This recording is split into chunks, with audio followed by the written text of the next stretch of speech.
both sides of the conversation, family. We welcome you to this virtual space crafted especially for you.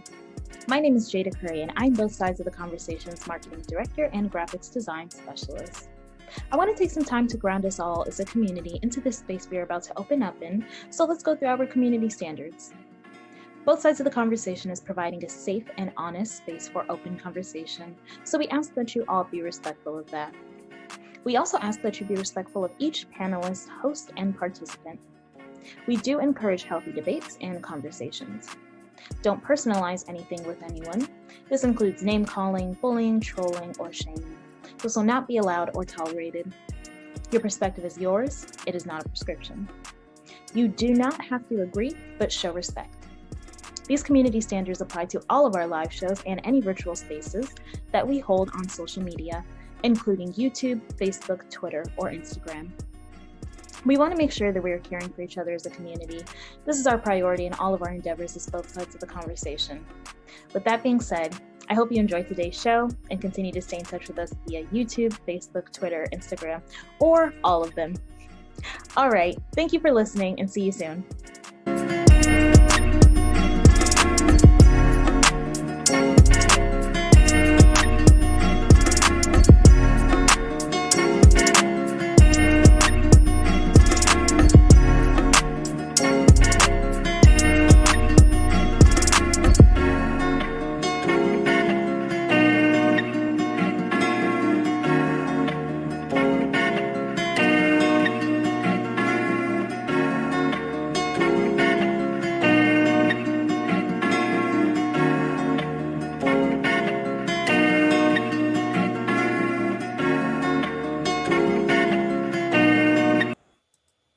Welcome everybody to both sides of the conversation. I'm John Henry, Executive Director. Today is Tuesday, so you know what that means. We're going to have another Hidden Gem segment where we will continue to highlight our Black and Brown businesses as well as community leaders and organizations that are doing positive things to impact our community. Tonight, we have a few hidden gems that's going to come on us doing some amazing things in our community. You'll get to know them soon as we'll be getting started for tonight. One, just want to say it's been a beautiful day here in the Bay Area this whole week. The weather's been nice. The wind is up. The pollen's in the air. So my allergies is all over the place. So if you hear me sniffling and all that, I'm not doing drugs, community. Okay. It's just my allergies and my voice is a little bit rough. But it's been beautiful. So just nice to see community folks out. The parks, the beaches were full. The East Bay, the temperatures was up in the 90s. So folks been out at the ice cream shop having a good time and enjoying this good weather as we start moving forward into the spring months. It's just nice to see community as we have been down for these past 2 years dealing with COVID. Nice to see community folks back out convening and enjoying some of the festivities and things that's going on across the Bay Area and across this great country. With that being said, there's a number of things that are taking place, and we're going to start getting some of that information out to the community. But just want to go over some of the world news announcements and some of the things that's taking place across the country, and then we'll hit locally here in the Bay Area and get started with tonight's show. For folks who didn't know, there was a Virginia reporter who was killed after an argument over spilled drink. Police said a young man has spilled, or the young reporter has spilled drink on a young man's shoes or on his clothes, and the man began to shoot, injuring about 8 to 9 people. I think one person was killed. You know, it's just horrific. This violence in our community that continues to take place, not only here in the Bay Area, but across this country. Again, having this conversation with our community folks, when we talk about violence prevention and the value of life, we have to continue to bring these conversations to our young folks in the community to understand life is so precious. And, once you pull that trigger, it's not bringing those folks back. So just, sad news to hear it. There's been a number of major shootings across the country over the last week and weekend. And just, terrible to continue to have to say the violence is impacting our community as we are doing so much to combat it. But these type of incidents are still happening. We had a couple of freeway shootings here locally as well. And again, we got a lot of work to do when we talk about violence prevention and these folks who coming on to about how to get our young folks organized and into the workspace to have less time to be out there doing crime is going to be very, very important. Also, the Russian spokesperson today met with CNN, and they have been refusing to rule out nuclear war if Russia or any other countries intervene on the current situation that's taking place in Ukraine. It's just sad to hear that, this war is still happening, and it doesn't seem like none of this is letting up, and Putin is saying that he has not even achieved any of his military goals that he's had, and he's not ruling out anything. So this is being watched and monitored closely as folks are still dealing with this across the country, as the moral compass of some of the leaders are being questioned and thought about what's going on. We got work to do, but again, a lot of stuff happening, impacting all of our communities. And today, one of the federal judge nominees, the sister up there, man, today they was giving her the blues as she is trying to go through the nomination process. But we want to give a huge shout out to the sister. She kept her head up, smiled, and took the punches from the Republican Party today. But just again, as we talk about this historic Women History Month, Black women in this country are still making history, doing things, moving forward. And I ain't gonna forget a lot of the phenomenal things that our brothers are doing as well. So just want to give a shout out to that sister and going through the committee as she is trying to get in to be the first Black woman to hold that seat at the highest office of the law of the land. So just checking that out and seeing what's going on, and keep it, and we will keep folks updated of what's going on. Also locally here, there's been a number of violent incidents that taken place too. A couple of big stories as two Fremont couples have been charged with murder to hire as two individuals decided they was going to kill someone for insurance purposes. It's just sad that right now with the inflation up and a lot of the things that's taking place in our community, folks are being desperate right now. A lot of crimes are happening. And people are just, taking desperate risks and change. And, we're trying to do our part as other community organizations to get resources and things to the community as the robberies have been increased. We had a major number of car break-ins in San Francisco throughout the Bay Area over the last week, as well as a number of robberies happening in our local stores and malls. And again, with the increase of gas, inflation, folks are taking desperate measures. There's been a number of barrier gas stations who have been hit and gas being stolen and siphoned out of cars. So again, we are in a crisis. Financially, our communities have already been impacted during this COVID. And, we're just trying to get these resources out to community so folks can tap in for jobs and different resources and support. But again, we are having some challenging times in our community, and folks are doing desperate things to get finances, and it's just sad that our community is being impacted. So we're just going to continue to do our part and make sure that we keep the awareness out there. And folks, be mindful when you're out shopping that folks are watching them. We've had a number of those malls where folks are putting stuff in their trunks, people walking up behind them and robbing them. So just be mindful when you're out. Be safe. I know the weather's nice, people are out, but definitely pay attention and be safe out there in the community. With that being said, some of the community announcements coming up. The Community Spotlight Series is happening with PFLAG SF. That's happening March 24th at 1:30. It's a virtual WebEx event. We'll be getting that information out. This is a community spotlight series that they're doing with San Francisco Police Department. So if you would like to be a part of that conversation, I know there's been a number of issues that have come up with SFPD when you talk about some of the DNA, some of the top information that's been coming out. They got some shortfalls that's coming. Chief Scott's trying to do what he can to bring up and deal with some of those issues, but there's a number of police conversations that are happening, and we'll be getting that information out to community, how you could join and log in. Also, the Alpha Phi Alpha Fraternity, they are having their Legacy of Leadership Advocacy, and we have Brother PJ on tonight. He's going to be talking about it. The Laugh Lounge comedy show is going to be hosted by Ken Scott, featuring Kenisha Buzz and Gail Johnson on March 25th. At the Hyatt Regency in San Francisco, 345 Stockton Street, and PJ is going to be talking about that shortly.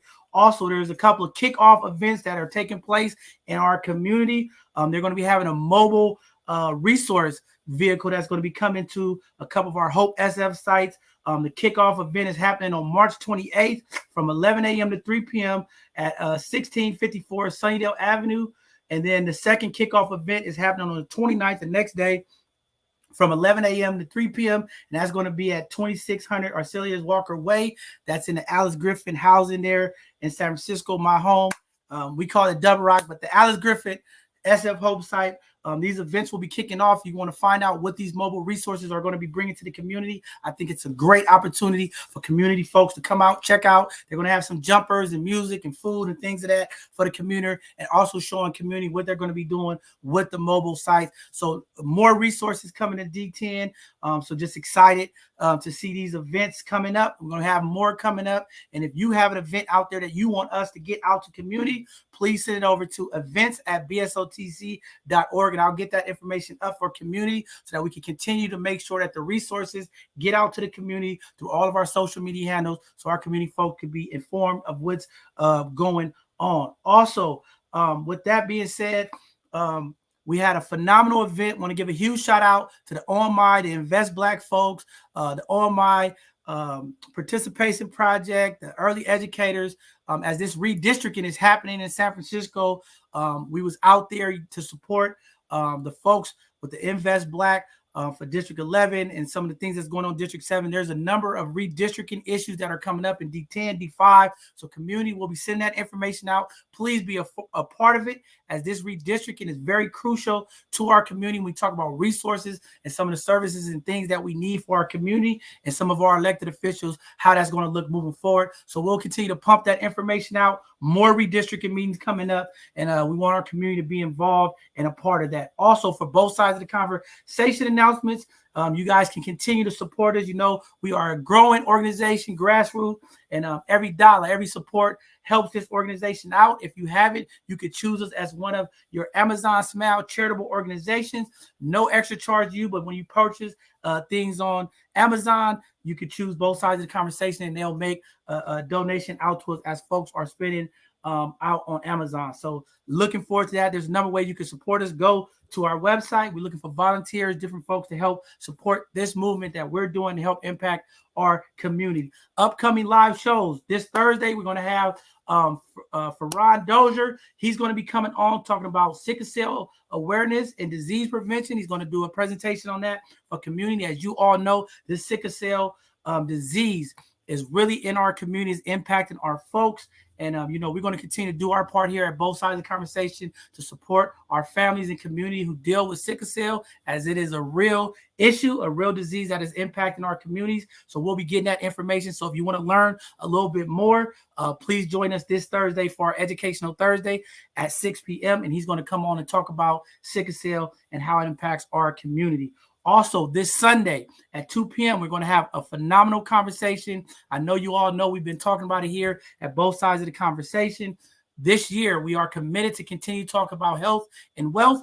This Sunday, we're going to have a conversation with Rafiki Coalition and some phenomenal doctors and guests. We're going to be talking about mental health and getting real with our feelings. There's been a number of suicides that's been happening with our young people in our community.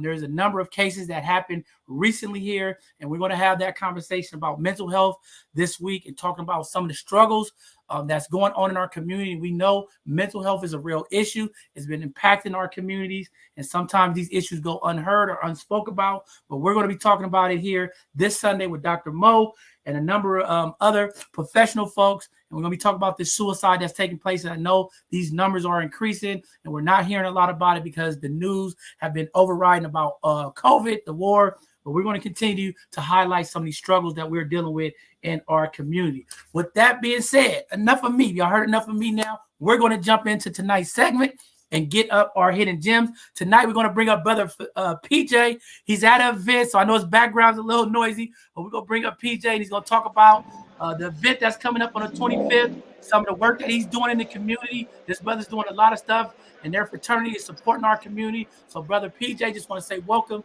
to both sides of the conversation as one of our hidden gems. Talk to the community, let them know what's going on with you, brother. Hello, community. Thank you for having me. It's my first time at both sides of the conversation. Honored to be here. My name is PJ Bastiani. I'm a member of Alpha Phi Alpha Fraternity Incorporated. I'm the vice president of the Gamma Chi Lambda chapter here in San Francisco. It's an honor and a pleasure to be working with John Henry here in community and the great folks at both sides of the conversation. He already shouted out some of the things that we have going on this week. My fraternity's Western Region Convention is going to be here in San Francisco for the first time. We'll be here from Thursday to Saturday. We have some public programming going on. I just found out yesterday that March 24th is officially proclaimed Alpha Phi Alpha Western Region Day in San Francisco. We got the official proclamation from the city. And Saturday, the city hall is actually going to be in black and gold lighting at dusk. So we're really excited about that. We're excited to make this impact. I just hit 7 years in being in a fraternity, and this is probably the most involved in the community that we've been in my 7 years. I had the opportunity to be inaugurated last summer, and what me and my chapter president ran on was bringing the brothers back into the community. We felt that our impact had waned and our brand image had kind of faltered a little bit. So we decided, hit the ground running. One of the big projects that we're working on right now is outreach to the unhoused community here in San Francisco and in East Oakland. It is an extension of what I personally have been working on for like 4 years. Just long story short, graduated from the University of San Francisco in 2017. At the time, I was working on making a nonprofit to provide free temporary housing for homeless veterans.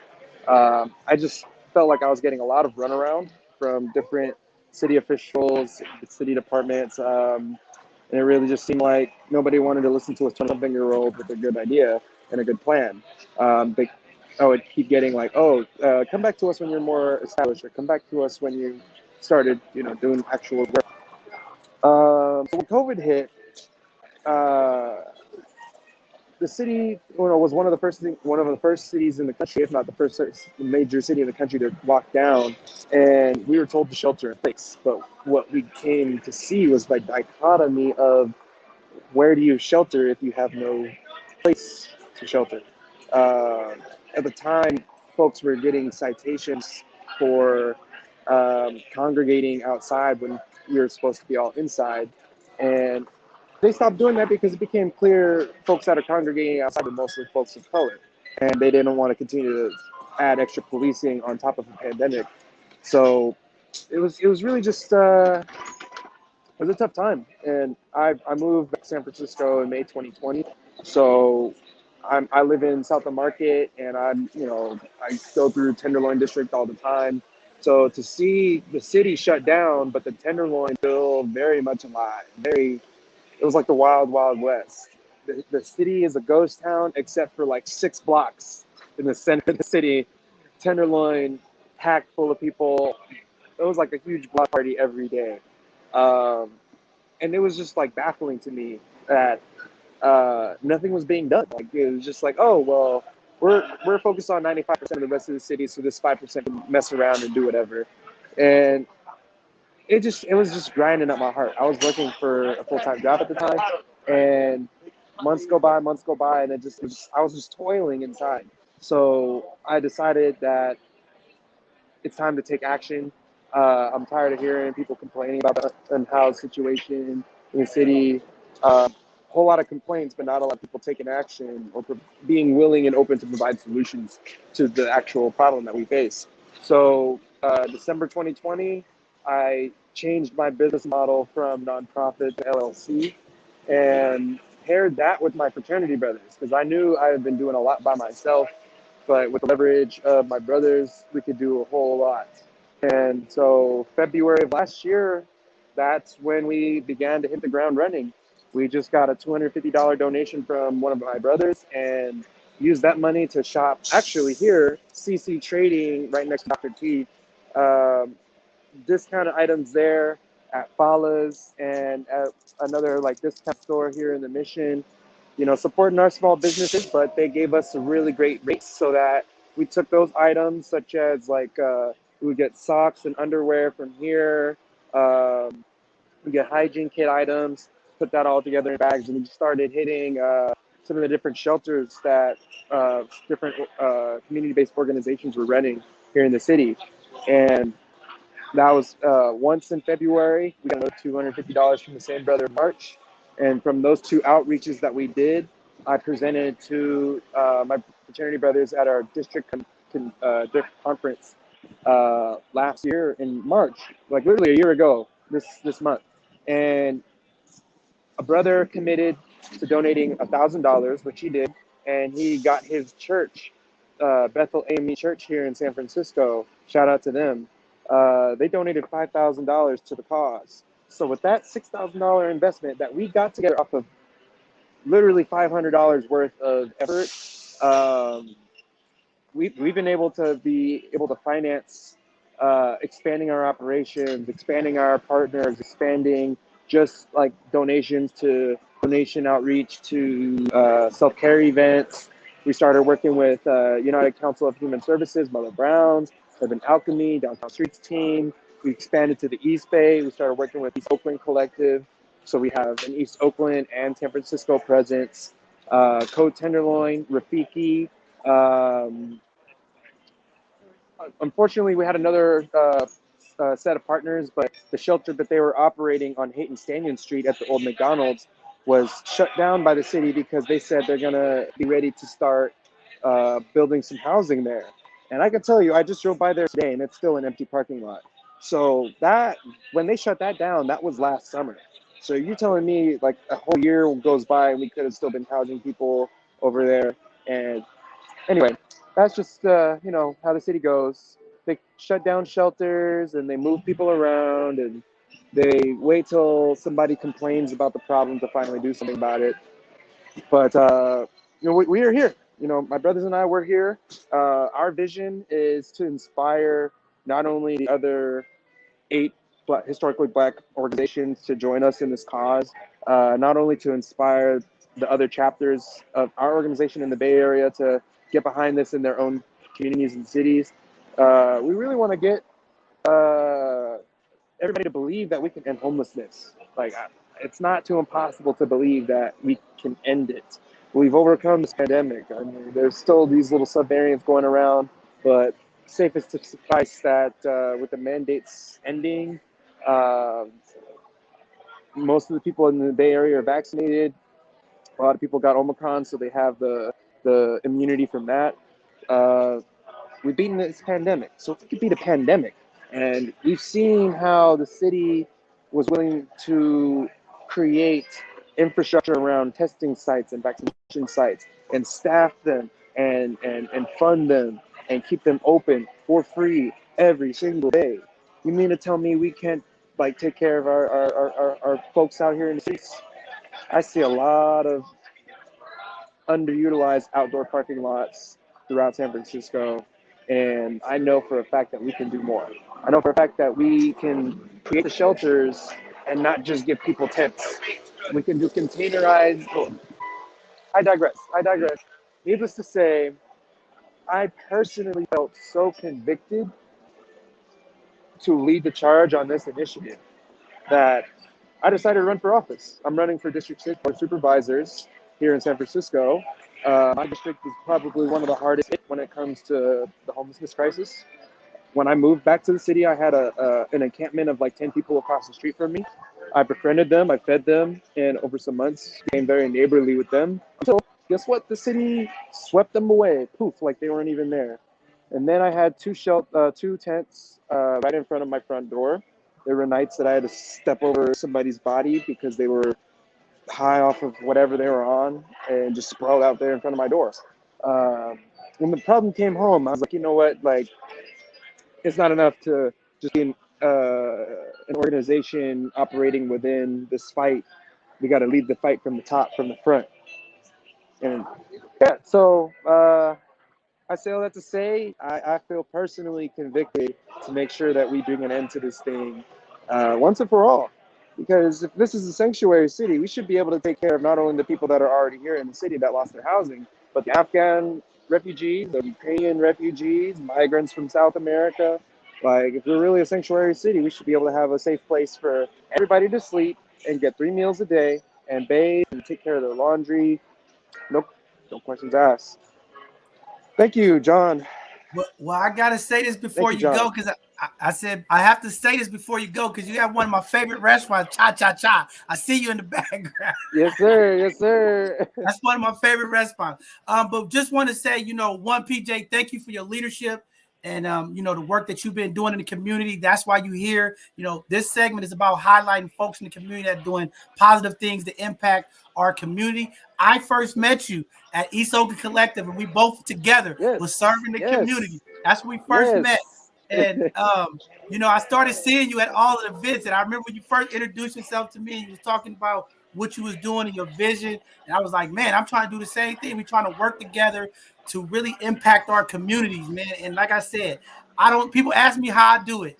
I always say how you do it because I see you at all events. I see you at everywhere. You always giving that helping hand. I see you with Mo Magic. I see you with different organizations trying to make impact.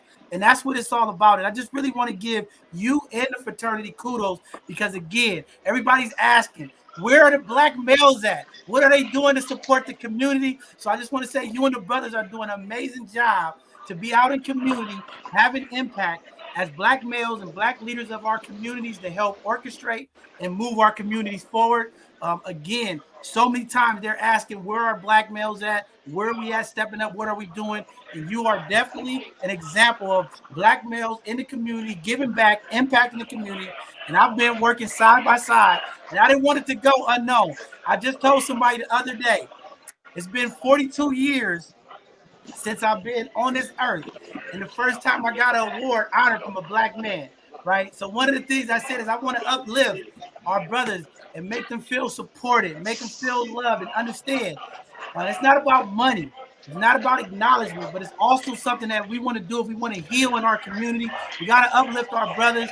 And I was honored to get that award. And I just wanted to make sure you didn't go unnoticed from the community. I want to make sure you is no longer hidden and let them know that people is a part of the community, one of the brothers that's making change. I just want to say thank you for your service. Anything that we can do to help uplift you and support you, any events, you already know, send them over, we'll get them up. But before we let you go, if there's any final words you want to say, any shout outs, we already know the fraternity. We got to, put that out there. But the event, if you want to give that final note before we let you go, I know you got another event going on, but I appreciate you, brother, coming on tonight. Yeah, thank you. Just again, we have our comedy show this Friday, the Lush Lounge. It's going to be at the Grand Hyatt Hotel. It's gonna be a lot of fun. Great opportunity for folks to be able to be in a room with a lot of suited and booted, educated Black men, some eligible. So on both sides of that flagpole too. So we're a fraternity that doesn't discriminate. But yeah, I'm the kind of person, like I take pride in showing up for the community. So if you want brothers to show up, if you got an event, if anybody out there, just let me know, let the brothers know. We'll do our best to show up. That's something that moving forward, we're going to continue to do. We take great pride in. So thank you again for holding space for us, and we'll be seeing you around 06. Ice Cold Brothers. Hey, thank you, PJ. Be safe out there. Continue to do the great work. I know there's a lot of greatness coming to you because of your passion, your drive, your love for the people. As long as you love the people, the things that you want to always come. So just continue that. Lead with your heart first, and everything else will follow, man. God bless you. Be safe out there. Enjoy your event, and I'll make sure that I'll get that event information out for you. We already blasted out, but I'll continue to get it out to you until the actual event. And again, thank you for being a service. Thank you for having the compassion and humility for our unhoused families. And again, just thank you for always showing up, good brother. And I'll be connecting with you soon. All right. Appreciate you, John. And take care, everybody. Thank you. People. See you soon, brother. Power to the people. All right. All right, community. There you go. Our first hidden gem tonight. Young brother doing some amazing things with the fraternity. But now we're going to jump into some other amazing guests here tonight. As you all know, everybody's in the community hearing about this Dream Keeper initiative. What's going on with the Dream Keeper? I hear all of this stuff. There's resources, there's funding, there's things coming to the community. Tonight we have another Dream Keeper grantee that is coming on the PRC workforce development as we talk about workforce, what it looks like moving forward as things are changing. So we're going to bring up some of these folks tonight to talk about what they're doing under their part of the Dream Keeper initiative. So we're excited. First, we're going to bring up Brother Joe, and we're going to bring up the rest of the team. Brother Joe, welcome to both sides of the conversation. Glad to have you here. And glad to know you one of the grantees of the Dream Keeper and telling community how you all are here to impact our community when you talk about workforce development. You got to unmute, Joe. Unmute. Thanks so much. I'm glad to be here. And in all humility, it's great to be at the table for this. As a native San Franciscan, born in San Francisco, parents who were raised in the Bayview and the Mission, it's just so glad to be at the table for this. And we had talked to community and really listened to the people we've been working with over the years. And we knew there was more we could do. And so we kind of stepped up. And so we're going to hear from two people tonight. We're going to hear from Jasmine Conley with the Transgender Initiative for Workforce Development, and also Troy Henry, who is going to be in our peer-to-peer training program, kind of walk us through that, knowing that we need to see who we are in community. We need to see people in positions and leadership positions, and to be seen and heard in the voices that we need to. So I'm looking forward to, I think next up is actually Troy Henry in this case. So see you soon. So we're going to bring up Brother Troy. Go ahead, Brother Troy. Introduce yourself to community. Hey, everybody. Well, first of all, my name is actually Troy Boyd and not Troy Henry. Oh, my God. Thank you so much for having us here tonight. First of all, my heart goes out to all those folks that are dealing with violence. I can definitely relate to that. As you know, I'm actually a San Francisco transplant. I was transplanted about 30 years ago from Ferguson, Missouri, and my second cousin is Michael Brown. And so I can empathize and sympathize with that loss. Also, we talked about earlier sickle cell anemia and how that affects the Black community. My very first best friend of high school died when we was in high school from sickle cell anemia.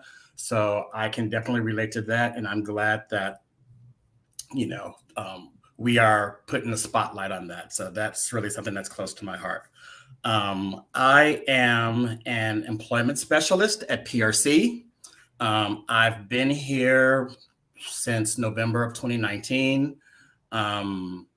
I love what this company does for the community. This organization actually helped me. I was a client, and now I am an employee there. So what I do there is I work in workforce development right now. And I actually have a couple of hats there. I work with the Getting to Xero program. And I can actually explain what that is. So because there is intersectionality with workforce development. So as an employment specialist at PRC in the Getting to Xero department, my goal for each client coming through the door is to assess or triage their immediate needs. First, I try to determine what the client's mental or physical or emotional needs are for that day. Are they hungry? Have they eaten? Are they having a mental health crisis? Are they housed? And from there, I would determine if a referral to the emergency financial assistance that we have in-house at PRC is needed. For immediate short-term housing, we can help them pay past due rent, phone bill, gas bill, and other things. And once I've determined that the client was stabilized, I would establish if the client was enrolled or needed assistance in enrolling in healthcare, general assistance, CalFresh, if they need to get help with going to the food bank, Project Open Hand, or be assisted in going to the city clinic, whatever their needs are, that's what I would help them do. And then I would refer the clients to our benefits counseling, which we also have in-house to determine if SSI or SSDI assistance was needed. And these are the basics, the beginning basic steps that I would take with clients that were potential getting to zero clients once they walk through the door.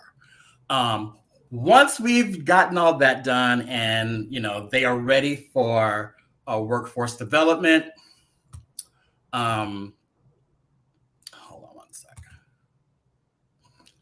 So workforce development here at PRC, we offer individualized supportive services for people who want to pursue their vocational interests through career exploration, training, education, or job search. One of the many things that we offer at PRC are, and they are 3 accredited certificate tracks, which are, first we have something called Next Step, and it's our basic computer and office suite skills. It's a 4-week course. It's individualized instruction, and we basically help you get familiar with Microsoft Word. It's Microsoft Office, so it's Word, Excel, and PowerPoint. And no, it's not going to turn you into a programmer, but you will walk away feeling more confident with your skills. Okay, so we offer a certificate in that. Once you've gone through Next Step, we also offer another certification program, which is 2 weeks. It's called Step Up, and it's an administrative and occupational skills certification. It just basically expands on the Next Step key skills with business communications, email, scheduling, search, etc.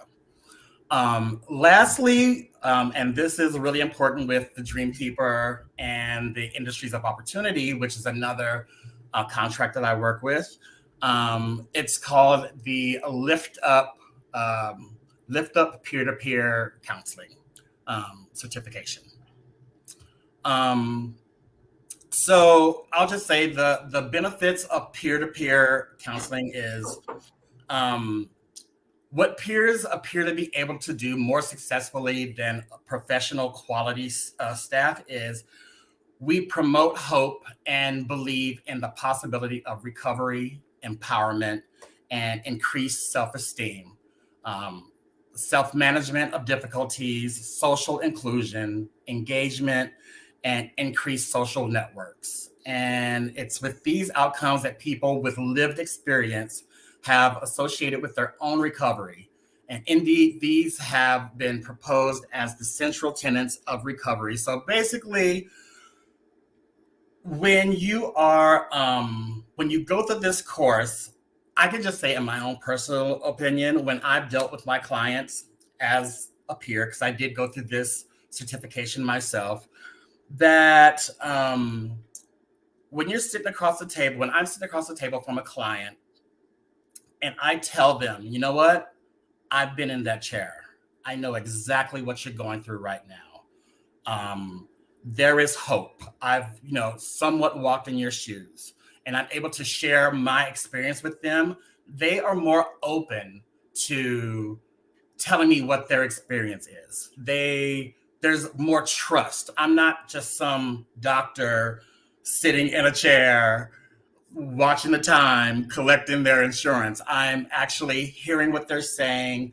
We're able to actually have a conversation. And I believe that the more that I can get out of them, the more I'm able to help them. And that's the benefit of peer-to-peer counseling.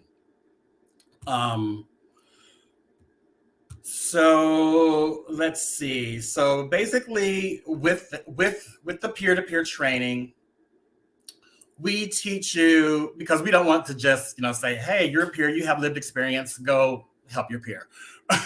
We teach you how to have a motivational interview. We teach you, we teach you motivational interviewing. We teach you, hold on, I'm having a brain freeze here.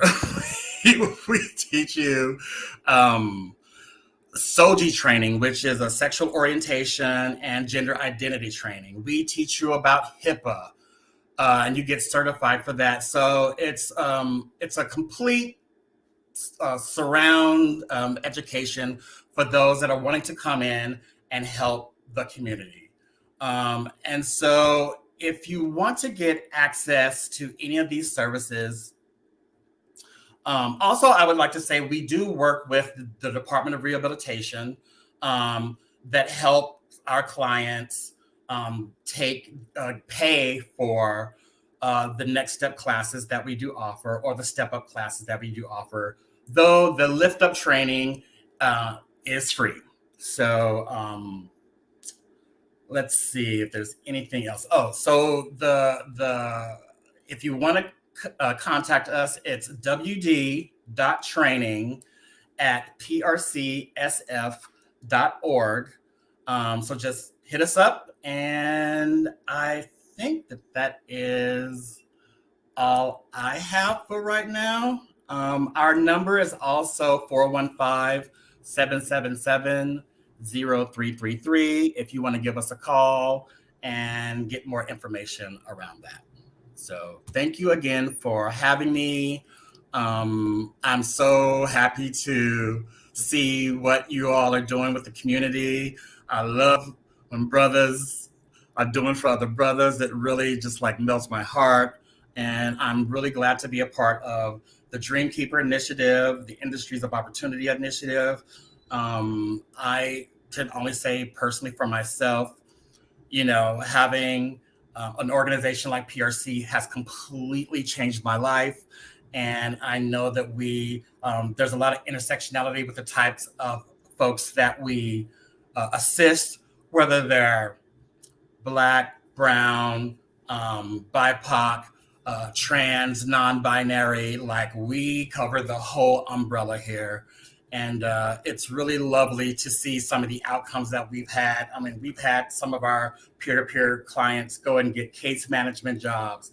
They've gotten peer counseling jobs, peer navigator jobs, employment specialist jobs. And some of my clients have gotten biotech jobs, and so it's really lovely to see what this program and what this organization has been able to do with the community. And I'm really proud to be a part of that. So thank you again for having me. Hope I didn't talk too much. No, that's okay. I got some questions for you at the end. Hang in there, but I know Joe got some other guests you want to bring up. And I know there's some PowerPoint and different things. So just hang in there, good brother. All right. What Troy was hinting to, which we'll probably ask later, what's next step, is it's our 4-week computer training class. So we on top of the peer-to-peer skills, we have a 24-person computer training lab, and we just requested more money to train more folks. But Microsoft Office is such an essential skill for any job, so we're digging deeper into that to make sure community has access to that training, because no one really invests 4 weeks for Microsoft Office skills in San Francisco. The only other place is to go to City College, and frankly, a lot of people don't get to City College. So, they need supports, they need encouragement, and there's a lot of reasons why people don't show up. So we need these other avenues. Next up, so, we're going in the order that we started. No, actually, the reverse order. So actually, our first Dreamkeeper program, and I'll try not to mess up our next person's name. Oh my gosh, so sorry, Troy. Is the Black Transgender Initiative. We knew, and when we talk about people served, we started out as an HIV/AIDS organization, and due to the primary population of people who are affected by HIV, a lot of Black and brown folks have HIV and AIDS in the community, and we were right there for the whole time. But also it affected the Black trans community significantly at a disproportionate rate.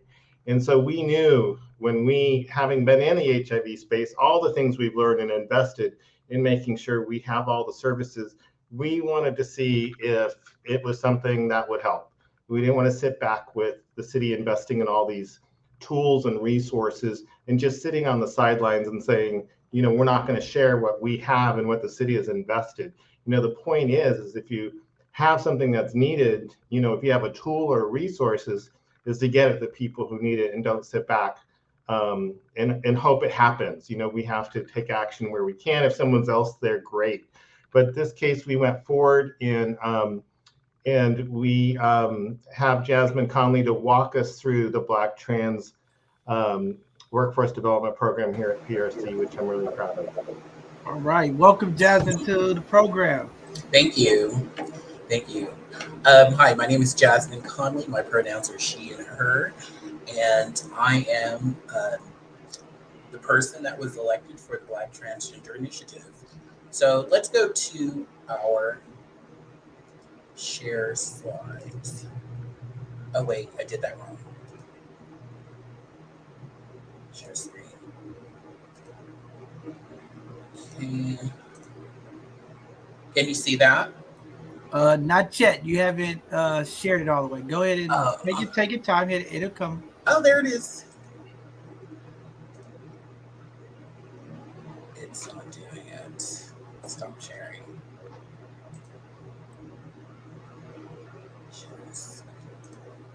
Oh, okay.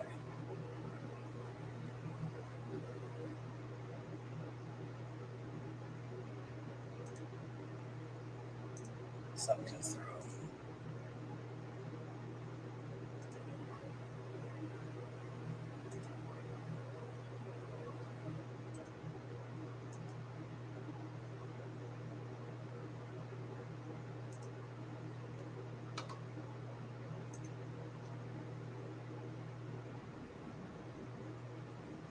Want me to pop over?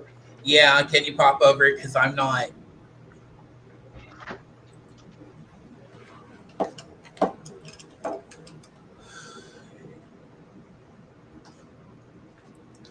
It's not allowing me to.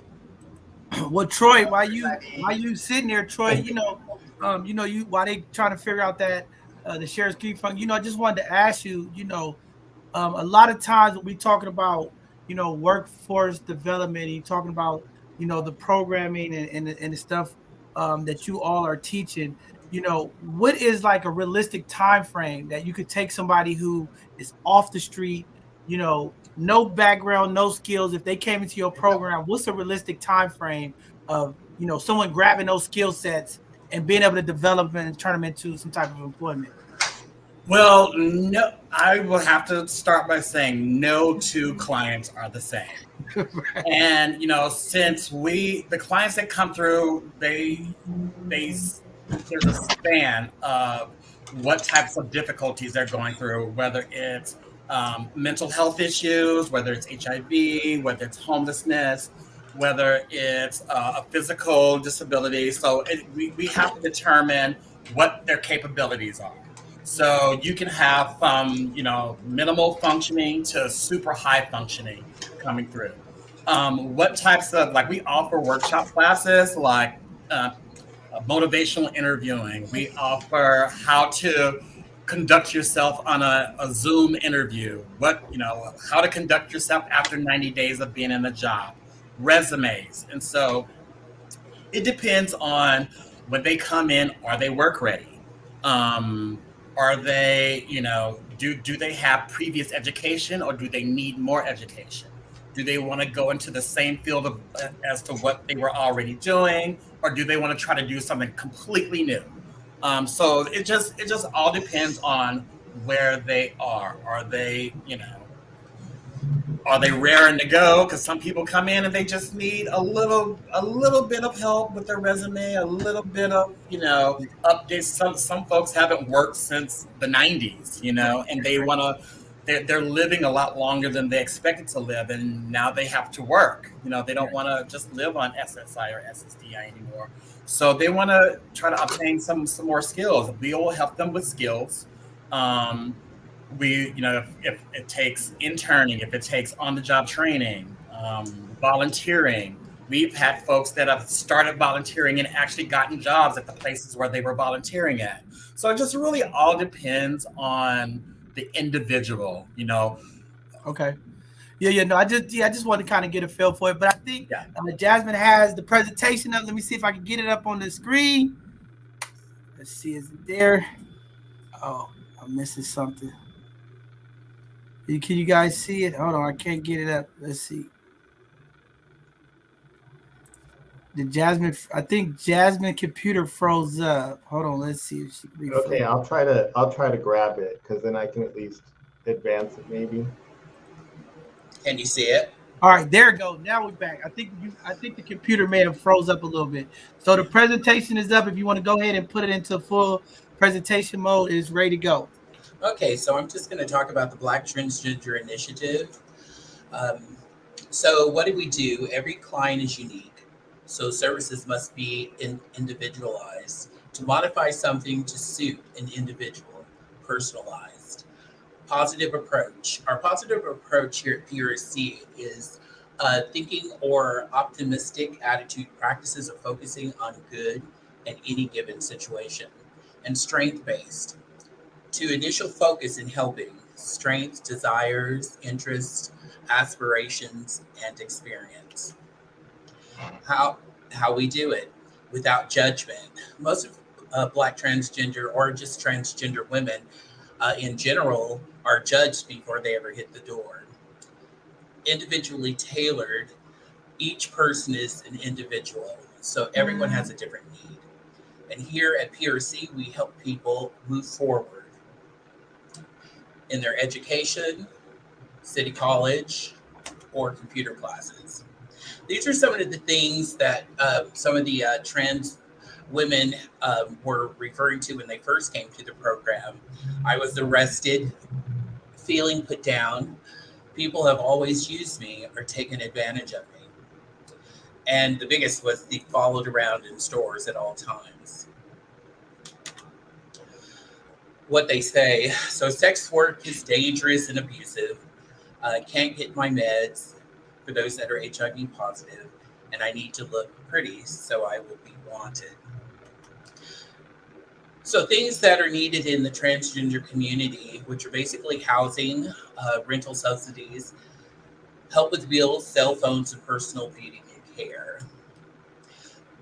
Accessing health care, transgender care, name change, driver's license ID, legal services. Hold on, I don't mean to stop y'all. The slides are not moving, so I don't know if Joe is sharing and moving the slides because the slides aren't moving. Is it Joe's controlling the slides or are you controlling the slides? I'm controlling the slides, and on my end it's moving. On my end it's moving too. So there's something going on.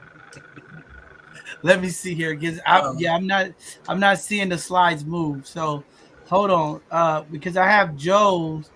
Joe, can you stop sharing, Joe, and see if I could just let Jasmine? Okay. All right. Now, Jasmine, if you could press play in your presentation, because maybe it's going through the slides on your screen, but it's still showing like your setup up there. So you might have to go into the actual press. I guess go into the PowerPoint presentation. Okay. And press you might have to press play on the PowerPoint because it's still showing, usually when it's usually just the PDF. So can you see it? Not yet. It's still I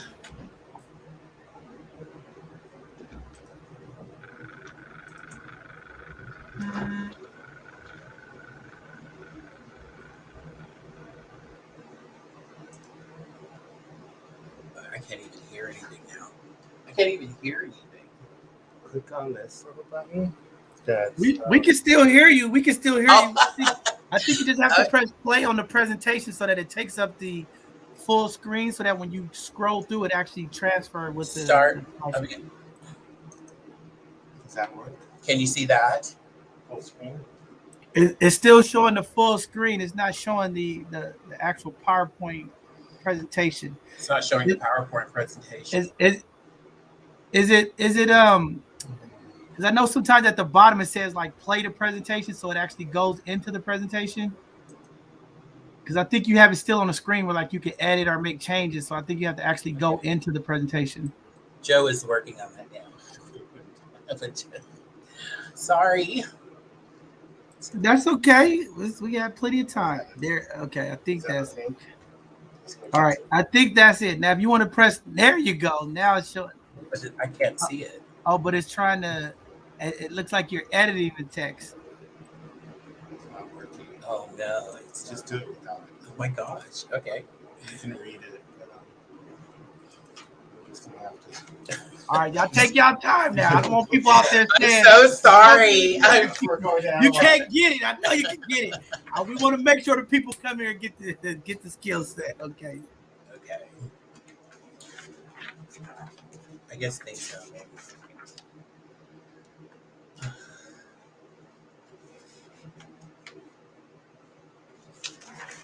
So I'm just gonna read it for you. All right, unless Joe, you want to take control and share, and maybe you could go through the slides for her? Okay, let's try that. I think I stopped at things they need. Okay.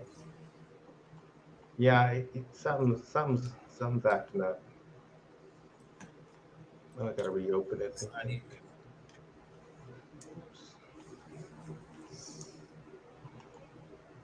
Okay, things they need.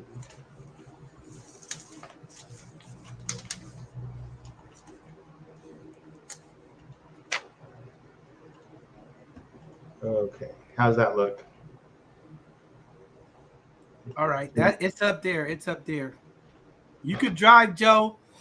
Okay. She could talk through it. Things they need. Okay, things that they need: accessing healthcare, before and after surgery care, name change to match the way they look, and their driver's license so that they're legal, and legal services. Okay, you can go to the next one. Okay. You can go to the next one, Joe. Did it advance? I advanced it. Oh, it didn't move on my. No, it did. Yeah, it didn't move. Yeah, we're having technical difficulty. Something's buffering us, I think. Okay, why don't we just go to questions? I can answer some questions. Well, I mean, we could go through. We still have one other guest. I don't know if you want to bring up Dennis or Dennis coming on. Oh, do you want to get to the conclusion of your presentation, Jasmine? Oh, so the outcomes? Yeah, the good news, right? We need the good news. We need the hope. This was supposed to go perfect, but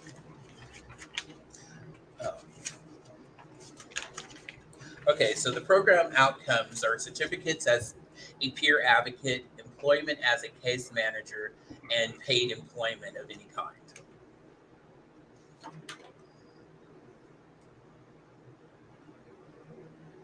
And how does that impact their lives, do you think? Well, I was a client as well here at PRC, and I guess 4 years ago, and I ended up going. It inspired me to attend City College, where I graduated in this community health worker, and received a phone call from Dennis, and he asked, was I ready to go to work? And I said yes, and I was hired. And so I was finally able to meet Mayor Breed, and she asked, where did they find me? And I don't remember what I said, but I'm here now. All right. Joe, you want to bring up Dennis? Or? Yeah, Dennis is, community comes with leadership, and for us, it's the early HIV advocates. As we talk about elders in our community, people that have lived in San Francisco, and who were there the very first time in the 1980s during the HIV/AIDS crisis. It took a lot of bravery to be next to people and serve people when you didn't know how you got it. And Dennis was one of those people who just stepped forward and worked in a tiny, cramped office in the Castro when we started, in a very hectic office where people weren't going to live. So most of the people we served back then were not expected to live. And so it took bravery to show up every day. And Dennis can kind of talk about the wisdom that he brings to this work, and why is he stepping forward at this time to help community. Thank you, Joe and John. Thank you so much for hosting. I'm a huge fan of your podcast. You do a great job. and it's really nice. And I love the introduction about the oldest guy in America.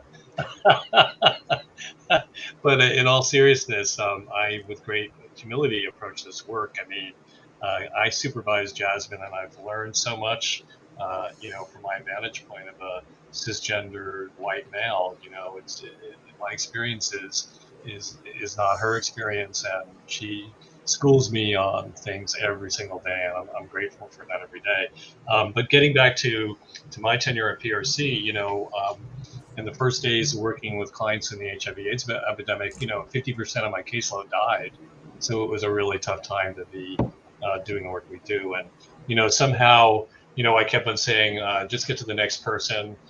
There's another client coming down the road. You can mourn people later. Don't do it now. We started serving trans clients and trans identified individuals as early as 1997. So that's literally 25 years of serving the community.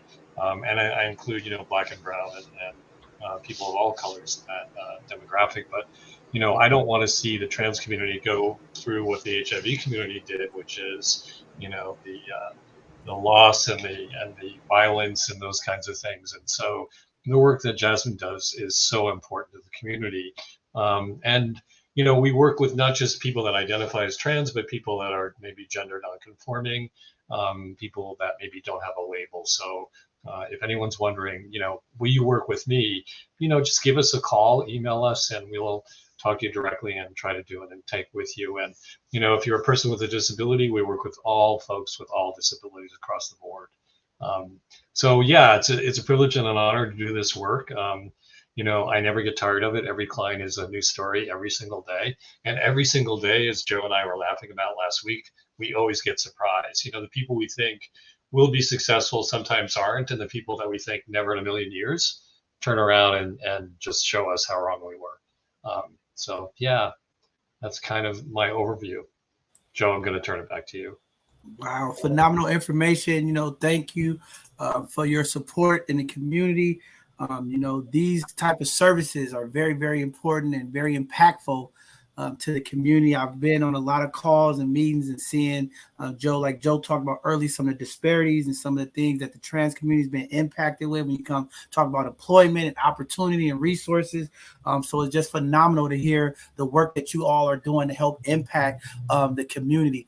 But one of the things that I wanted to ask you all tonight, when we talk about workforce development and we talk about the future of what workforce looks like, there's a lot of conversations going on. There's a lot of changes happening across this country. When you look at what the workforce looks like, the pandemic has opened up a lot of doors of challenges as well as some welcoming things. But one of the struggles that I'm still always baffled about is, the amount of jobs that are available in, we just talking California and San Francisco, that's not filled. And, one of the models that I really think, and I want to hear from you all who are in workforce development, as technology changes, artificial intelligence, automation, different things are taking over the workforce that we normally see it for individuals to do.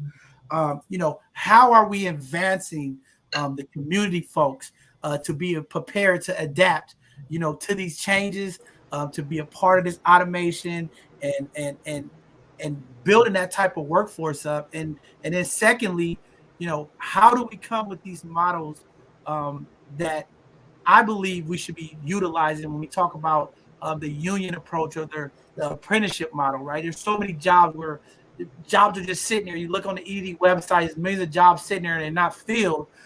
And maybe there's not the fully qualified folks, but how do we get folks, or how do we get the workforce, the unemployment department, the work structure to shift into these apprentice models, or maybe folks that don't have all the qualifications, that we actually fill the position and let folks work and learn on the job as well as earn to fill some of these positions. I think a lot of these jobs are just sitting there, and and the numbers are showing all these folks, not getting the jobs. And it's like, I know we have folks out here. How do we empower these communities and these folks to be able to get these positions, to close out these jobs, so that we can empower our community with economical resources?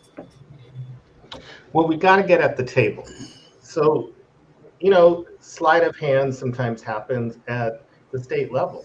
So the state of California decided to have the majority of employers at the table to decide what folks were going to get. Because the model from the federal government was, the employers will decide. Well, who's not at the table? Well, so the nonprofits were disinvited from that table, and then there was not community. And so when you look at that, so they call it I think community has to show up to the workforce system. They call it WISF in San Francisco, WISF. And you have to show up to their meetings because they need to be accountable to you. You have to ask the hard questions because we find it we're only allowed at the mic. We are not allowed to set policy. We're not allowed to divert funding. We don't even get funded for any of we're one of the disability job search centers of San Francisco. There is no funding to even fund Microsoft Office computer skills. So we have people who are not, so there's an underlying issue going on that's not being talked about. We don't have folks at 9th grade level English or math. And we don't have long-term systems that look at how to move people up.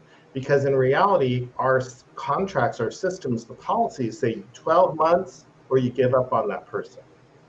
And when we go look at the studies that have been out there, and there's some good articles written about the Berkeley school systems and how they try to advance Black and brown folks and how it didn't work, and how much, how do we lose people as we start disinvesting in them at a very early age. We stop disinvesting them and investing in legal issues or behavioral issues, and then we let go of them. And I think if we want a community, we need to look at lifelong education.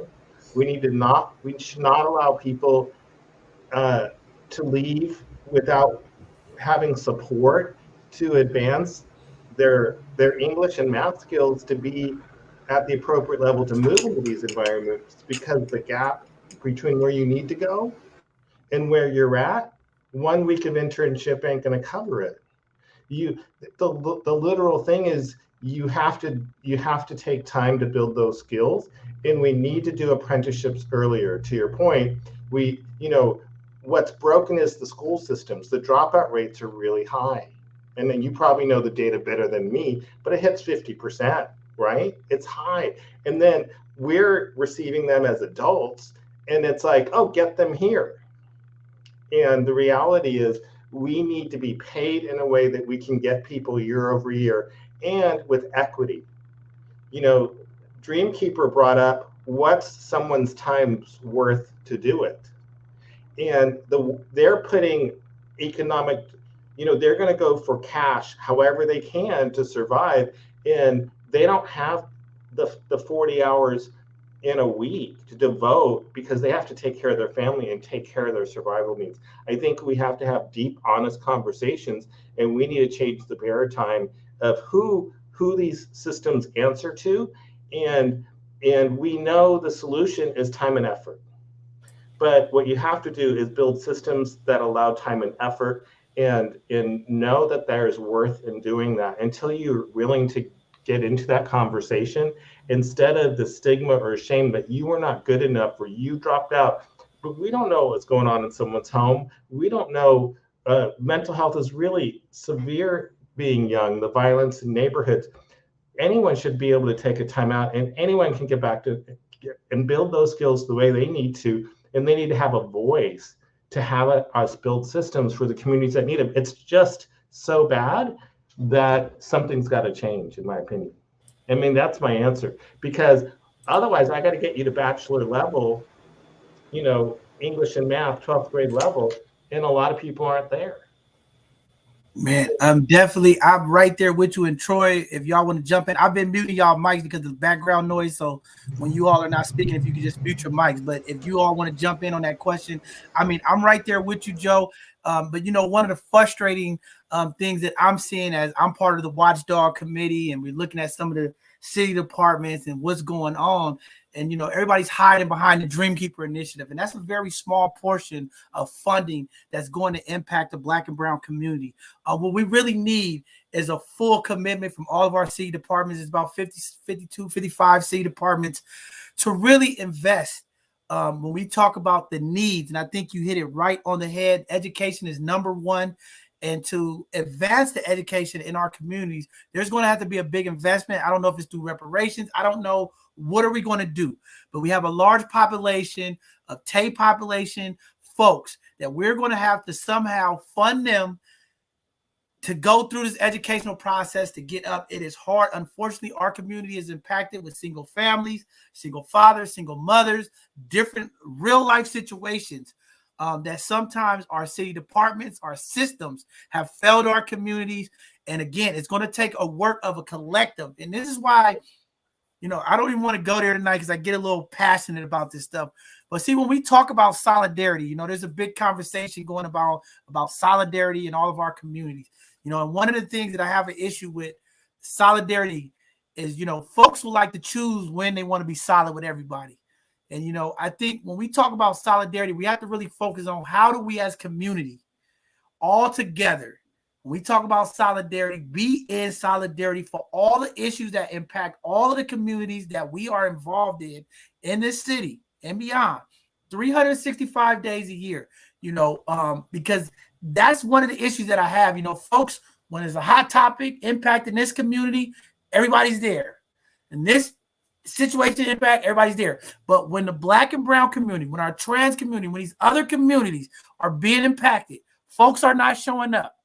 And we have to be in solidarity because these issues impact all of us. When we talking about jobs, when we talk about education, and we talked about the advancement of our communities, it's going to take every community organization, every community leader, our community city folks to get behind in solidarity to really put the funding. Because at the end of the day, we have to be real. It's about money.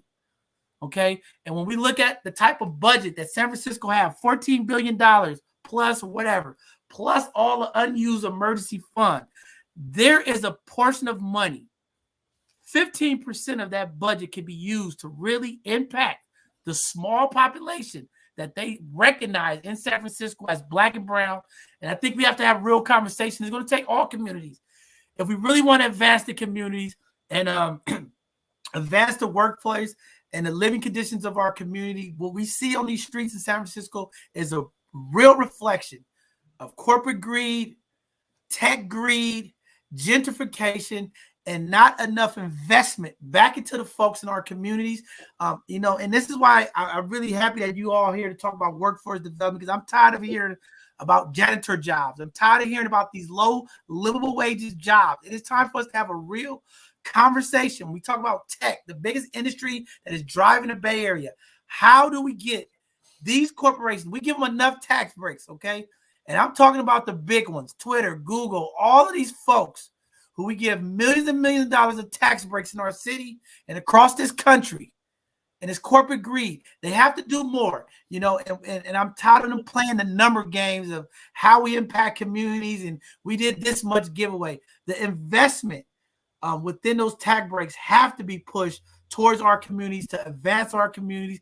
And again, like you said, not even to push the people to the educational level to get the job, but we have to also make sure that the jobs and the careers that these folks are getting are livable to sustain a livable wage here in San Francisco. It is a disaster. It is a crisis. And, the call to action is we have to do more. And it's going to take more community folks. And I agree with PJ earlier. We have enough people screaming about what the problem is. We need some folks to get out in action, and we got to get some of our elected officials, especially right now when we're in the middle of redistricting and changing some of the things that's taking place in the city, to get involved, to really have true impact and make sure that none of our community folks are continued to be harmed or left behind. And I agree 100% with you, Joe. But Troy, if you want to jump in there, Jasmine, Dennis, go ahead. But those are the things that we really need to be talking about in solidarity. And we have to get our legislative folks behind it. And that's why the civic duty And that's why we're going to use this platform to continue to get our folks involved, to educate our community about the civic process and making sure that we are showing up during election times and making sure that the things that we want are getting passed, pushed to Sacramento and beyond, and making sure that we hold these folks accountable. And accountability doesn't just mean screaming at these folks saying they did a bad job. Okay, we need folks out there petitioning, like what's going on with the DA right now. Okay, when numbers show up, okay, the mentality changes from these elected officials, and we're gonna have to do it moving forward together as community to really let these elected officials and community know we're not playing about the services and the promises that they provide on the campaign trail. We are looking for real results, because those results impact our communities directly, and we got to be in together to hold them accountable for those issues. I mean, you 100% nailed it. Like, I couldn't have really said it better. Like, the only thing that I can add is, some of our folks, especially the older community, need to have a fighting chance when they're walking into these places trying to get these jobs. And, like if you're a 50-something-year-old, like myself, a 50-something-year-old Black man walking into a tech job or any type of job, and you're coming up against, say, a 32-year-old white man, is like, what's going to happen there? How many faces that look like mine are even in this place that I'm applying for? So it's just like kind of Joe said, like having a seat at the table. Like there's so much like stigma, both external and internal, that we have to fight against just to like be seen, and so that's kind of an issue that I'm passionate about. Is just like giving us a chance.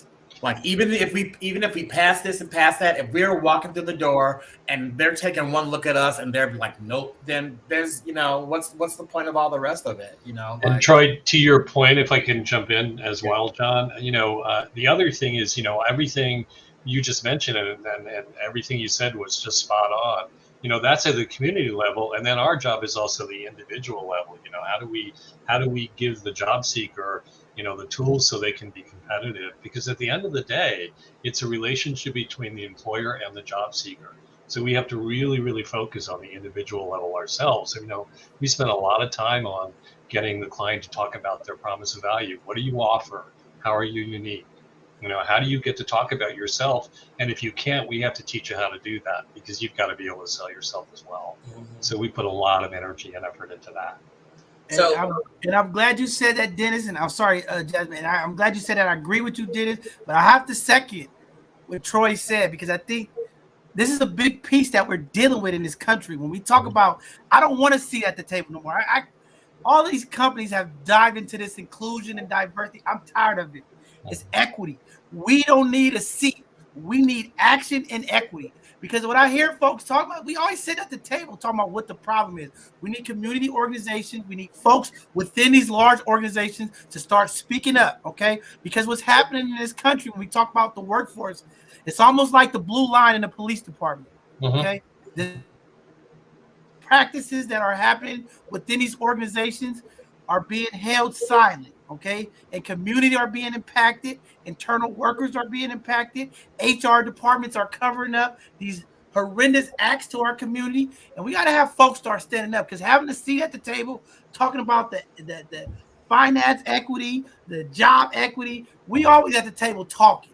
We need folks internally to act, move forward, okay? And I've been saying this with a number of organizations. They talk about how they're redirecting resources and empowering and hiring folks from our community. But when you walk around these places, it is not a reflection of the communities that we serve here in San Francisco. And we got to do a better job. And that's going to take also our elected officials and community to hold these folks accountable when they're talking about hiring, whether it's within the city or outside of the city entity. I mean, we got to really stick to that, because I think we're losing it, and more of this behavior, because it's all behavior. this exclusion instead of inclusion. It's more exclusion happening in these hiring practices, and we got to make these changes. But I'm sorry, Jasmine, go ahead and jump in. I know you had something to say. I apologize. Well, mine wasn't all of the. You guys are really powerful voices, so. But yeah, so I wanted to speak to the transgender community, how important it is to gain access to education because no one can take that education from you. But there are places that will or will not hire you because you are black and female. So we have so many obstacles to conquer. I was actually one of the luckier ones that was hired in a position to help other Black and Brown transgender women. And the tools that we have here at PRC helped me gain access, and I was able to move forward. But I feel that I wanted to become a social worker. However, I believe that I'm here to help those marginalized community of the trans community and non-binary to gain access to the education and the tools that they need to be successful. And I'm not talking about a whole food job, and we're talking about an executive job. We're talking about leaders. The tools that we teach here are so imperative to their future. And I'm just encouraging for those that are hearing or those that know or family members that would give us a call or an email. Let's get started. Let's get started with being successful and making a difference in the community of San Francisco. Jasmine, I want to ask you one question, Jasmine, because I think, when you talk about folks that are marginalized, right, one of the things that are missing are the voices for advocacy, but since you are here, can you talk to community, how do we bridge this gap? Because we know there's just still a gap of understanding and education and information. How do we get our employers? How do we get our HR folks? How do we get our community folks to really understand that pain, understand that struggle that our Black trans folks are dealing with when it comes to employment, when it comes to access and opportunity? What is it that community needs to hear and understand so that we can bridge that gap to get those openings and get that access for the community folks? Well, I think first of all, we need to take our mask off. I think that we need to stop judging people, because the transgender community is not, when you have one transgender person or a group of transgenders doing certain things here in San Francisco, they think everyone's doing it. But everyone is not selling their bodies. Everyone here is not doing drugs that are transgenders. We have professionals that are transgenders. So I think that leaders need to listen and understand that we as a community can do much more if we were giving opportunities. So even when I applied for city and county, I made it all the way to the third interview, but there was nothing happened any further. And, my race was on there. My picture wasn't on there, but my race was on there. So I thought, hey, there's a problem because either I'm Black or trans. So, so the leaders, leaders or those in leadership, if they haven't walked in my shoes as a trans person, do you really think they're going to understand the trials and tribulations that I have to go through? They probably not, but that's why I'm asking, right? How do we take what you're talking about, what you've been through, those trials? How do we display that? How do we educate? How do we bring that to the community so that folks get that understanding and awareness so that we can build that support, build that trust, build that understanding? Like, what do we do to get there? And that's kind of what how do we get there? Yeah, so we have to start asking questions. We need documentation of what people are doing and thinking in order to make change. I'm not an official. So what I do for change is showing by example. And, when people start seeing the positiveness of a transgender person, and we're human just like anyone else. So we have the same wants and needs. Had I gone through the slide, you would have had a better understanding. But documentation is everything. The success rate of a transgender woman is imperative. So I think that numbers following what the transgender successfuls are doing and making a difference. And people need to start seeing and acknowledging a talent when they see it. I'm sure there's more to it, but that's all I got. Okay. And again, hearing both sides of the conversation, we are always willing to have that conversation. I mean, that's part of our Sunday conversations, is dealing with the difficult conversations, the taboo conversations, the stigma conversations, right? Because it's all about education. It's all about interacting. And I think, these conversations are going to continue. There's a number of folks we've had previous conversations about, and I think we have to continue to have these conversations, right? And it's more about not being frustrated, but more of understanding, because I think there is a gap on both sides of understanding those struggles, but there are biases, there are different things that we got to deal with. But I think if we can have those transparently, and I want us to move as complete community. And I think we could do it. It just takes a number of folks to be willing. I know there's a vulnerability part of it, that folks being vulnerable to have the conversation and deal with it. And I think we're going to continue to push that in the future. But Troy, go ahead. I see you trying to jump in there, Troy. Yeah, I think there's one more piece of it is like, you said something about not just wanting to be at the table. Like we need to build it. We need to be able to have more Black ownership. I live in the Castro. There is literally nothing Black here. So there's a definite lack of, Black businesses and Black ownership, and the banks that are willing to give Black folks the loans. The discrimination that happens when Black and brown folks go in to get a loan to open up a small business or any business. And so I think, and we hire each other, so, that's a big piece that I think is, not talked about enough.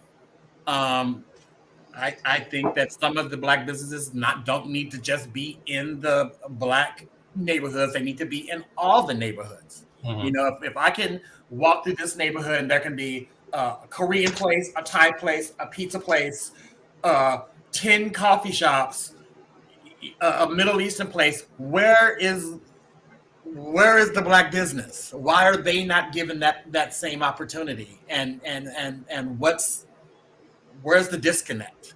And just to jump in, I think one of the things the mayor has done is she's kind of framing it around there has to be consequences, right? I mean, so if you're not doing what you've been told to do, why are there no consequences? Why are you not feeling a pinch on that? Does that mean we restrict your funding? Does that mean we hurt you economically? If you're a tech company and you don't want to do that, is there a way that we make it more difficult for you? So, and not to make them the villain, but to your point about, are you at the table? Are you even being considered? And then if not, what happens with that? What's the follow up?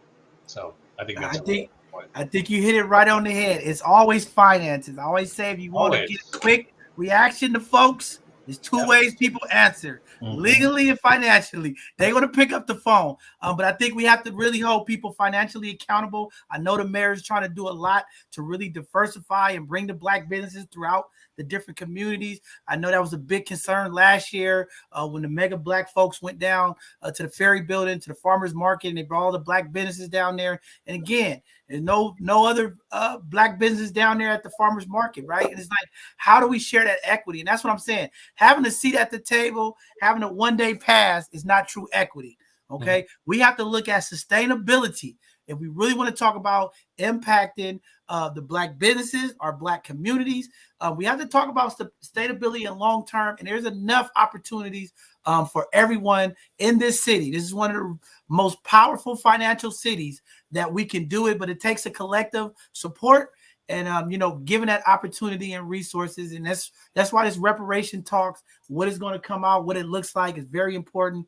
And again, like I said, money is always the biggest thing. And I said, to help small Black businesses, we have to really look at the tax code. How do we eliminate the payroll tax for Black small businesses? How do we relieve our housing taxes, right? Sometimes if you just remove business tax, payroll tax, some of the processes tax that we have to deal with to run businesses, also brings equity to those businesses. So, it's a lot of talks that have to happen. But again, just sitting at the table is something that, it's okay to sit there, but we have to have action. I think you're right, Dennis, and we have to tie the finances for these different, entertainment and different sectors of business to leverage the change that we need, whether it's through the tech companies or whatever. Because again, I go to these meetings. I hear all of the conversation. Everybody's showing these datas and grab these beautiful PowerPoint presentations. The Black and brown community is always at the bottom, right? So it's like, I don't want to see anymore. We know we here. What are we going to do to empower the community to get the funding and the resources to these organizations? There's a mental change. There's a city change. There's a whole change that is going to need to happen to really do that. It's in the RFPs, it's in the RFQs, it's the way we present the information. If we really want to talk about equity and access and not just saying, hey, we got Dream Keepers. So it's a lot of work to do. I'm a part of that change. And again, changing that narrative is hearing every side of the conversation. And this is why both sides of the conversation is really doing a part, because we got to hear both sides. It can't just be our elected officials. It can't just be the community organization. We need to hear from every community member that are impacted by some of these systemic racism, systemic inequalities that's been on the table for a long time. And it starts with the larger employers to set that precedence. And that goes for the largest corporations in San Francisco to be held accountable financially to start that change, because it starts with them to move these processes forward. So I'm all in and I'm ready. But Joe, you've been sitting there patiently. I know it's something you want to say. Go ahead, Joe, and jump in. Well, I mean, you're doing such a good job. I mean, you got it spot on, and you're calling it out. You're calling it out to say, don't look at today. We've got to look to the future. And I love your sustainability, because, the only way we know how to approach our work for people with HIV and AIDS or substance use or people on SSI, SSDI, we can't ask them to go to work and then walk away. And the majority of our clients are Black and brown. So we serve them year over year over their lifetime to career ladder. I mean, I'm really glad that we started at $25 an hour and placing people on average. And Jasmine's been doing $33 an hour. So I don't know what Jasmine's doing over there. But we need to spread, to cross-pollinate some wisdom. But we don't settle for minimum wage. And yet middle wage is not enough in San Francisco. But we really want to guide people. There is free education out there for people with disabilities. It is through the Department of Rehabilitation. What do? We write plans for people. We have people who become nurses, doctors, who will fully pay for education if you qualify. And here are the folks to get the wisdom and the wealth. And because people don't know if they're a gunshot victim, that they're covered under the ADA. They don't know with PTSD because their doctor didn't tell them they were covered under the ADA. They're available to get these educational resources. They're here to get reading glasses. They can get hearing aids. They can get restorative dental surgery. That is considered a limitation. And there's just not enough education to get folks out there. The state doesn't advertise these set-asides. And it is set aside. The number one drop from the Department of Rehabilitation was Bayview Hunters Point. They did not receive any applications through the Department of Rehabilitation. And that's dor.ca.gov. But we're happy if you want to step up and navigate those sources. We will walk you through. We represent you. We coach you. We do. And we are the only agency in town that walks you through that process. But we need to have more folks do that work because there's stuff sitting at the table. So we have to not, the system wasn't designed to get it out to the other 25%, whoever those happen to be, but the people who are at the outskirts of town never get that stuff. And statistically, it's always missing. So I think the one thing I've learned is it's hard to get information out to folks, and it's hard for people to get access to folks. And that's why we're here, because we want to step up. And I have been to the Southeast Community College, and I have been there, and we do go there. And I can't wait to be in person again. So I'm looking forward to that. And I know this is just the beginning and not the end. Oh, go ahead, Joe. Go ahead. I'm sorry. I mean, I do think it's I may not be able to finish this work, but it's not for me to sit back and not start the work. Yeah, I just wanted to say, and please utilize this platform. We have our educational Thursdays every Thursday.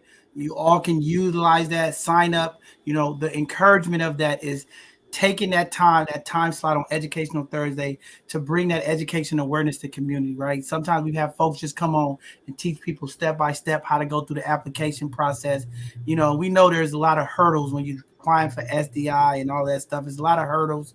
And again, we do have those struggles in D10 and Bayview and across the city to Tenderloin, where folks have challenges, right? When you talk about these disparities, they don't have access to Wi-Fi, they don't have access to computers, cell phones, so I'm also looking at how do we put together a pop-up day where we can have community organizations like you all in different communities to come together for our community, set up some laptops with Wi-Fi, let these folks fill out their application, have somebody there to help them walk them through so that they can get these services. Unfortunately, we have a large amount of folks in our community that struggle, like you talked about earlier, with education, dyslexia, different things that really impact folks' disabilities that impact them to navigate these systems.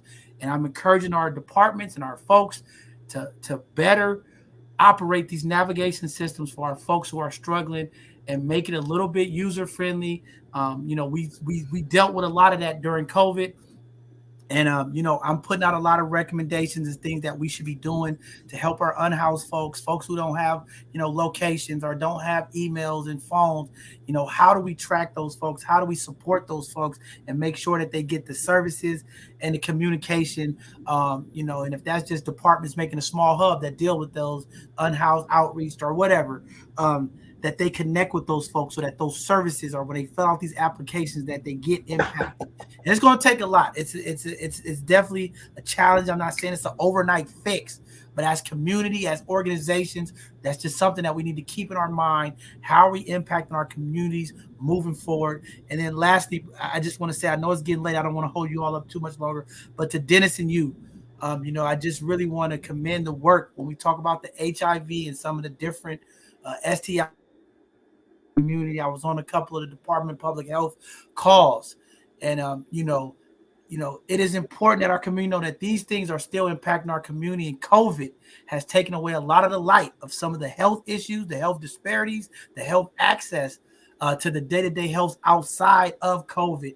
And talking about that and advocating for those folks for services and for medicine, financial support, housing, everything is very important. And we just want to remind community that those issues are still there. And I know that some of those numbers have also increased during this time of COVID. And just want to say humbly, thank you all for continuing to fight and making sure that our community folks are getting, the help, access, and information and support that they need through you all. And I know we got to get more community folks involved. COVID kind of overshadowed, the health. But when we talk about Black and brown health, those are one of the two top issues that are impacting our community. We got to keep that highlighted and let folks know it is real. It is still happening. But there's gracious folks like you all and your organization still leading the way and impacting those folks who are impacted by that. So I just want to say thank you all. And thank you, Dennis, for being a champion of that. Thank you, John. And it was Thank a pleasure. You so much. Thank you. Thank you. All right. So before we go, before we end every show, we always give you all the opportunity to give any parting ways or parting information to the community, words of encouragement, anything you want to give out, any shout outs or anything that you want to say, any upcoming events. And please, Joe, reach out to us if there's any events that you all have coming up, workforce or anything other that you want community folks involved with. Please email it over to us. We'll blast it out to the community. Make sure folks are aware of where is that, how to get involved, because that's one thing that we're trying to do here. Just make sure that the resources, the information gets to the community folks so that they have an opportunity to access that, as Jasmine talked about earlier, access, making sure folks know about it to get the access is the biggest thing that we're pushing here when we talk about this communication and outreach. So we're here to help support that as well. So just let us know anything that you all need to get out to the community. But before we leave, if you have any parting words of encouragement, anything that you all want to get out to the community before we leave, any shout outs or any, your staff or workers that are doing things, this is the time before we close out tonight. I want to do a quick shout out to the Castro Country Club. It's not what it sounds like. It's You can't play golf. It's in the Castro. It's a sober, safe space. So and we work in conjunction with them with our Lift Up program, and we do our support group with them as well. But if you're into Castro and you don't want to go to a bar particularly, and you want to go have some coffee, fellowship, or go to a meeting or anything like that, that's a great place to stop in. I want to give a shout out to Transgender Intersex Justice Project. They work with a lot of trans folks that are exited with no housing, no income, and they meet them upon their exit and house them. And also St. James Infirmary, who really, for people who, use the streets for their source of income, frankly, and make sure they have healthcare, wellness, mental health access, and they're also going to housing subsidies. So, these are people who we need to support and make sure they get the dream and a healthy life. Dennis, you want to give anybody shouts out or say anything before we leave, or Jasmine? I just want to say thank you for the opportunity, and hopefully I'll get another chance where things will work out a little bit better the next time. And I just want to say thank you. And I'll just add that for anybody who's thinking, God, I don't know whether I would be someone who could work with PRC, we work with folks with all different disabilities. You just have to be a resident of California. Come see us. We'll talk to you. Cool. And we've had the James Infirmary on here before, so shout out to them. Amazing folks over there doing some amazing work. But thank you all for coming on tonight. This is very powerful. Again, community, reach out to Joe, the team over here at PRC. They have a lot of resources for our community, especially in our trans community. Please reach out to these folks, get help, get opportunities. I know there's a lot of crises, a lot of issues that we're dealing with our community, but there are community organizations like PRC that are doing the work, helping impact the community. That's why they're here tonight on our Hidden Gem segment to highlight the work that they're doing. And we thank you all for your community service, your advocacy, and all the things that you are doing to impact our community. Looking forward to connecting with you all in the future. Again, this is a community platform. We are a Dream Keeper grantee as well. Our job is to help change the narrative. And change the narrative is having folks come on here and talk about the things that are impacting their community and making sure that we move them forward. So we're going to continue to do our part here to support, uplift you all, whatever you need. We are here at both sides of the conversation. Please reach out tonight for this segment of Hidden Gems. Be safe out there. Enjoy the great weather for the rest of the week. And conserve water, because we are going into some water issues this spring and summer. As we know, the drought has impacted us. So be careful out there. Conserve water so that we all don't have to be impacted. When we talk about solidarity, that's something we need to do in solidarity. Thank you all for tuning in for tonight for another segment of our Hidden Gems. If you missed anything, go to our YouTube channel, Both Sides of the Conversation. You can replay tonight's segment. You can grab contact information, any resources that you might have missed earlier. Thank you all for coming on. Jasmine, Dennis, Joe, and Troy. We appreciate the work you are doing, and we're hoping that the Dream Keeper grantee part is one part, but you all continue to get the resources and information that you all need to help impact our communities. Looking forward to walking in solidarity with you all. Please keep us informed. We'll get your information out to the community. Thank you all for tuning in. Have a blessed evening. Be safe out there. We still have work to do, community. It's not over yet, but together we can make a change. Have a blessed evening, everybody. Thank you. God. Thank you.